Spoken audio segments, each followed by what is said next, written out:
Welcome back ladies and gentleman. जैसे कि आप जानते हैं कि आज का खूबसूरत दिन खूबसूरत लोगों के साथ ही गुजरा और बहुत सारी अच्छी बातें भी हुई, बहुत सारे एजुकेशन के ऊपर मैटर्स के ऊपर डिस्कशन करने का मौका मिला, नए ब्लड के साथ बात करने का मौका मिला और साथ ही एक्सपीरियंस लोगों के साथ भी बात करने का मौका मिला। लेकिन कहते हैं कि ये दुनिया का सफ़र तो चलता रहता है, दुनिया के बिजनेसेस और ये सारी चीज़ें तो होती रहती हैं, लेकिन इंसान के अंदर भी एक इंसान मौजूद होता है, उसको भी खंगालने की कोशिश करनी चाहिए। कभी अकेले बैठना चाहिए और ये अपने आप से भी बात करनी चाहिए। उसी कोशिश में एक छोटी सी कोशिश है कि हम कोशिश करने लगे हैं कि यूसुफ भाई के साथ भी उनके अंदर के इंसान टटोलने की कोशिश करें, ताकि जो इनके वो लोग जो इनकी एक ही पिक्चर देखते हैं उनको भी पता चल सके कि ये यूसुफ भाई अंदर से लोगों के बारे में क्या ख्यालात रखते हैं। तो are you ready for this? जी रेडी। चलें जी यूसुफ भाई, कोई इतना ख़तरनाक नहीं है कुछ, लेकिन ये है कि आपकी दिल की बातों को मैंने सुनना है और बड़े करीब से सुनना है।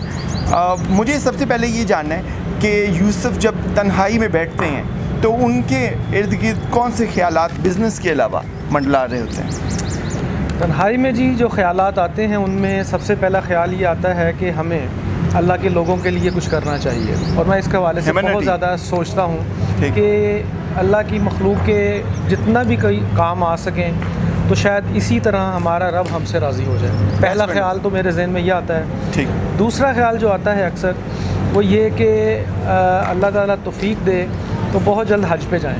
चलें जी, अल्लाह करे। बहुत सारे लोग आपको सुन रहे हैं और वो भी आपकी दुआ में शामिल होंगे, लेकिन मुझे ये भी जानना है कि अल्लाह ताला ने आपको अभी तक का सफ़र जितने कामयाबी से आपने तय किया है, इसके पीछे अगर आप मुड़ के देखें तो कौन सी ऐसी 3 चीज़ें आपको नज़र आती हैं कि जो आप समझते हैं कि ये 3 चीज़ें मेरे में अगर ना होती तो शायद मैं इस मुकाम पर नहीं होता? उसमें सबसे पहली चीज़ है जी बिलीफ इन अल्लाह। अल्लाह पे यकीन बहुत ज़्यादा है। ठीक है। दूसरे नंबर पे बिलीफ इन माई सेल्फ, अपने आप पे यकीन। ठीक है। और तीसरे नंबर पे पॉजिटिव थिंकिंग, तो नीयत का अच्छा होना, नीयत का अच्छा होना, अच्छी सोच होना। फिर उसके बाद यह कहूँगा कि कुछ दोस्त, कुछ कंपनी ऐसी भी होती है जो आपको बहुत ज़्यादा ग्रोथ की तरफ लेके जाती है।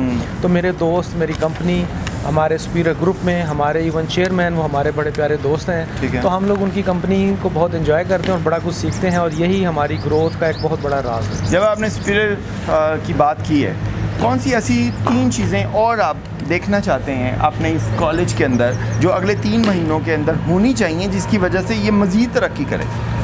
उसमें जी मैं ये कहूँगा कि मेरी ये ख्वाहिश है कि बेस्ट ऑफ द बेस्ट जो इदारा हमारा ये बने पूरे टाउन में, पूरे शहर में। और उसके लिए क्या करना चाहिए? उसके लिए अब करना क्या चाहिए?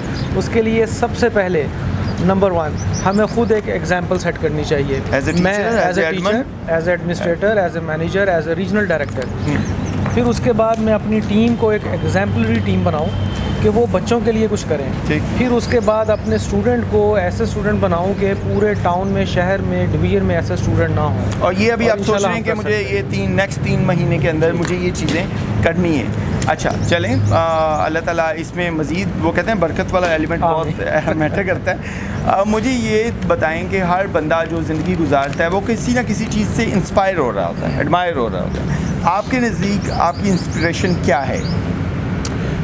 मेरे नज़दीक जो मेरी इंस्पिरेशन है वो कुरान पाक की एक आयत है, वलैसा लिल इंसानी इल्ला मा सआ, कि इंसान को वही कुछ मिलता है जिसकी वो मेहनत करता है, जिसकी सही कोशिश करेगा।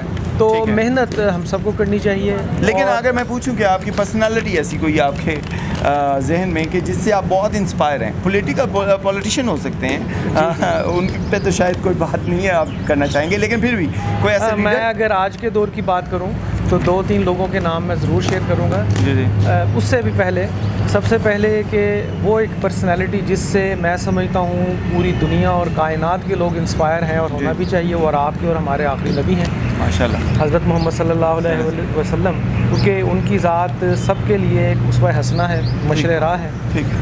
फिर उसके बाद अगर आज के मैं दौर की बात करूं तो मैं बहुत अरसे बाद वाकई मुतासिर हुआ तो जनरल राहील शरीफ साहब से बहुत ज़्यादा मुतासिर हुआ, उनकी पर्सनैलिटी से। अगर आप देखें उनकी शख्सियत में रोब और धबधबा जो एलिमेंट नज़र आता है वो बहुत अरसे बाद देखने को मिला। उसने फ़ौज का मोराल भी तो वैसे उठा दिया, मोराल, और पूरे पाकिस्तानी नेशन का मोराल देखें कहाँ से कहाँ तक ले गए। चलें, ये तो बहुत अच्छी बात होगी। मुझे आपसे ये भी जानना है, बुक, आप चूँकि एक एजुकेशन सेक्टर के बंदे हैं तो बुक्स के साथ भी आपने पहले भी बताया बड़ा लगाव है। कोई ऐसी लास्ट बुक जो आपको याद पड़ती हो जिसने आपके ऊपर बहुत इंप्रेशन छोड़ा?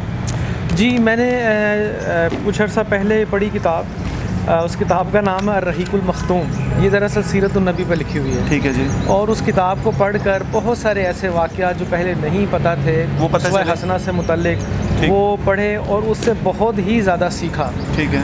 और इसी तरह थोड़ा बहुत मुझे शौक़ है अल्लामा साहब की शायरी को पढ़ने का। ठीक है। और उसको ज़रूर पढ़ के अगर अल्लामा साहब के हवाले से जी मसलन एक शेर हम बचपन से पढ़ते हैं, लेकिन वो मैं एक और शेर साथ मिला के ज़रूर पढ़ूँगा कि खिरदमंदों से क्या पूछूं कि मेरी इब्तदा क्या है, कि मैं इस फ़िक्र में रहता हूँ मेरी इंतहा क्या है, खुद ही को कर बुलंद इतना कि हर तकदीर से पहले खुदा बंदे से खुद पूछे बता तेरी रज़ा क्या है। तो अल्लामा साहब को पढ़ने का शौक़ है। और आजकल अल्लामा साहब के बाद अगर मुझे कोई शायर पसंद आए तो फैज़, तो उनके हवाले से भी थोड़ा सा। अच्छा, ये भी बहुत पुरानी बात होगी, आजकल के दौर में देखें तो अभी तो कोई नहीं, लेकिन ये हम बहुत सारी चीज़ों में गरीब होते जा रहे हैं, तो ये भी एक गुर्बत है।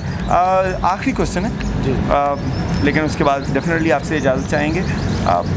यूसुफ साहब को चांस मिलता है कि किसी बाहर के मुल्क में जाने के लिए, कौन सा ऐसा कंट्री होगा जिसको आप सबसे पहले प्रेफर करेंगे अदर देन पाकिस्तान? मैं दुनिया के कुछ ममालिक में गया हूँ जी, और उन ममालिक में विज़िट करने के बाद जो मेरा तजर्बा रहा, मुझे फ़ील हुआ कि पाकिस्तान से अच्छा मुल्क कोई नहीं। ये मेरे दिल की आवाज़ है। ठीक। तो पाकिस्तान एक बड़ा खूबसूरत मुल्क है, बहुत अल्लाह ताला ने इसको नेचुरल रिसोर्सेज दिए हैं, लेकिन शायद हम लोगों ने इसकी उतनी कदर नहीं की जितनी करनी चाहिए। तो मेरी तो फर्स्ट प्रेफरेंस होगी मैं अपने मुल्क में ही अपनी खिदमात दूँ और अपने मुल्क के लिए, लोगों के लिए कुछ करूँ। लेकिन अगर फिर भी जाना पड़े तो मैं सैर के लिए ज़रूर जाऊँगा। वो कौन सा कंट्री होगा? वो मैंने जहन में 2-3 ममालिक हैं जो सेट किए हुए हैं अभी। अच्छा। उनमें मैं चाहूँगा कि यूरोप की सैर करूँ। यूरोप में भी ख़ास तौर पर मैं स्पेन देखना चाहता हूँ। ठीक है।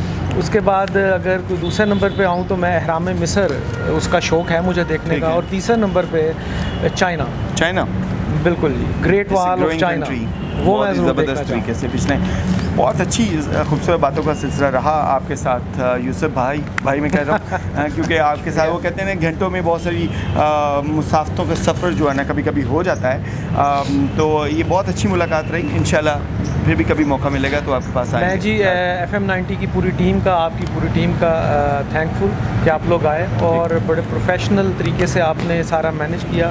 Once again I am very thankful. आपका बहुत शुक्रिया। Thank you very much. Always welcome. Thank you very much. Ladies and gentleman, जैसे कि आप जानते हैं कि ये हमारा शो जिसमें हम मिलते हैं हमेशा कुछ नए सितारों के साथ जिनके पास कुछ ना कुछ ऐसा ज़रूर है कि वो अपने इन तरीक़ों से, अपने कामों से, अपने बहुत सारे मामलात के ज़रिए इस दुनिया के अंदर बहुत सारी चेंजेस ला सकते हैं। नेक्स्ट वीक मुलाकात होगी एक नए मेहमान के साथ, एक नए स्टार के साथ। तब तक के लिए अल्लाह हाफ़िज़।